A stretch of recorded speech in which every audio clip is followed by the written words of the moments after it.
Creativity శాస్త్ర విజ్ఞానం గొప్పగా ఎదగాలి. ఆ గొప్ప ఎదిగినటువంటి శాస్త్ర విజ్ఞానం మానవ కళ్యాణానికి ఉపయోగపడాలి. దానికోసం ఒక మంచి సిటిజన్ తయారు చేసిన బాధ్యత మన మీద ఉంటుంది. టీచర్లుగా చదువు చెప్తుండొచ్చు, కానీ గర్వపడేటువంటి బిడ్డ మన వల్లనే వచ్చే ఆస్కారం. ఇంకా నా కొడుకు అని గర్వంగా చెప్పుకోవాలి, నా కూతురు అని చెప్పి గర్వంగా చెప్పుకోవాలి. సంస్కారవంతంగా ఉండాలి.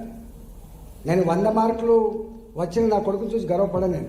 నా కొడుకు ఎవరైనా ఇంటికి వస్తే కూర్చోండి అంకల్ అని చెప్పి నమస్కారం చేస్తే నేను గర్వపడతాను. ఆ సంస్కారం, అమ్మ అంటే రెస్పెక్ట్, నాన్న అంటే రెస్పెక్ట్, ఇవన్నీ ఉండాల్సిన అక్కడ ఉన్నది. కాబట్టి వీటితో పాటుగా తప్పకుండా ఎథిక్స్ అండ్ వాల్యూస్, మానవ సంబంధాలను పరిపుష్టి చేయడంలో కూడా పేరెంట్స్ పిల్లలకి చెప్పాల్సిన అక్కడ ఉన్నది. లేకపోతే అనేక రకాల పెడమార్గాలతో ఇవాళ దేశంలో అనేక రకాల అశాంతి, అనేక రకాల వేదన అయితే మిగులుతుందో దాన్ని కూడా దూరం చేయడానికి తప్పకుండా మనమంతా ప్రయత్నం చేయాలని చెప్పి మనస్ఫూర్తిగా కోరుకుంటూ, మరొకసారి ఇవాళ దీంట్లో పాల్గొని అవార్డ్స్ పొందినటువంటి మా టీచర్లు కావచ్చు, గురువులు కావచ్చు, ఇన్స్టిట్యూషన్స్ కావచ్చు, పిల్లలకు కావచ్చు శుభాకాంక్షలు తెలియజేస్తూ మీ ఒరవడి కొనసాగించాలి. మీ ఎదుగుదలలో మీ కుటుంబం ఎదగాలని కోరుకుంటున్నా. మీ ఎదుగుదలలో ఈ దేశం పుష్పించాలని చెప్పి కోరుకునే వాళ్ళు నేను ఒక్కనే. కాబట్టి మీరు గొప్పగా నిర్వహించాలని చెప్పి కోరుకుంటూ